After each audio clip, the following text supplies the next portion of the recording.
So this is the third film that I'm making about Pewdiepie, and it's a result of one of my followers pointing out that Pewdiepie apparently had supported an anti-Semitic or racist YouTube channel called ER. I've looked into this.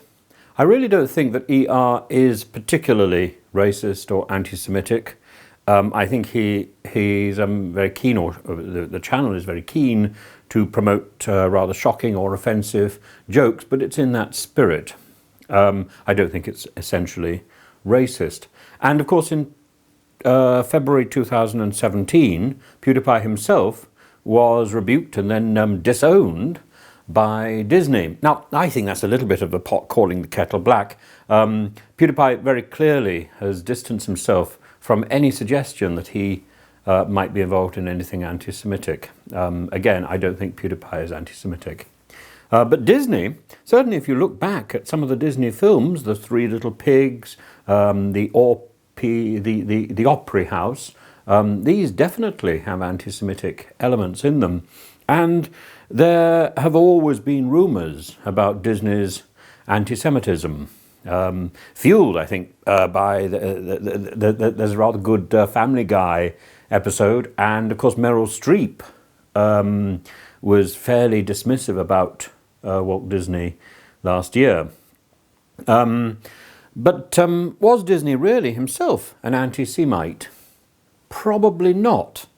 Certainly he was very right-wing, and he was extremely anti-communist.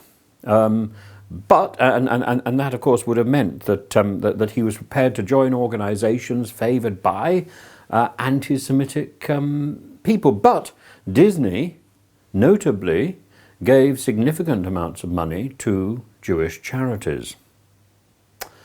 I think we've got a problem of confusing the artist with the art, and if we do this, we get we get into an enormous amount of trouble.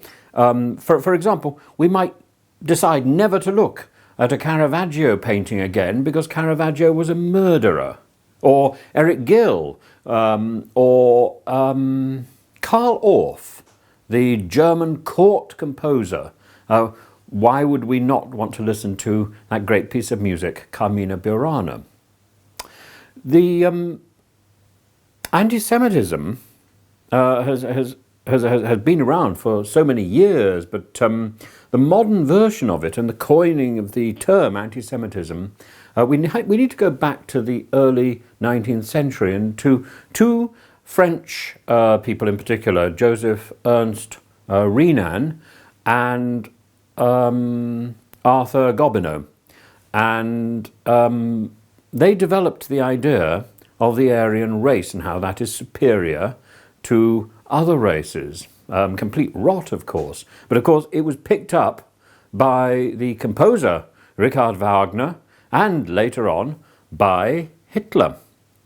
Gobineau, if you look at what he's saying, he's actually more outspoken against Russia and China than he is against Jews. And Renan says the enemies of Judaism, if you look at them closely, are the enemies of the modern free spirit. To really find the origins of anti-Semitism, you need to go back to 1879 and to a man called Marr, Wilhelm Marr. And he's part of that movement of Judenhass, Jewish hatred. And he invents the word anti-Semitic to describe or to give scientific or academic credibility to this prejudice. He founded the League of Anti-Semites, so it's specifically charged against Jews. So although technically the word anti-Semite may be anybody who is being opposed to a Semitic people, that is anybody who speaks a Semitic language, so this would also include Arabic, the actual anti-Semitism that Marr is envisaging is to be against the Jews. And Marr single-handedly really energizes people, people of prejudice in the late 19th century and early 20th century. So you can think of the Dreyfus affair. You can think of the second wave of Russian pogroms. You can think, for example, in America, of the lynching of Leo Frank in 1915 in Georgia. If you fast forward past the Holocaust and the atrocities of the mid-20th century to our present century, you can think of the Neve Shalom synagogue bombing in Istanbul in 2003. You can think of the Toulouse and Mont Alton shootings in 2012. But you can also think of the appalling and egregious delays of Jeremy Corbyn in all that business about what is and what is not anti-Semitism in the Labour Party.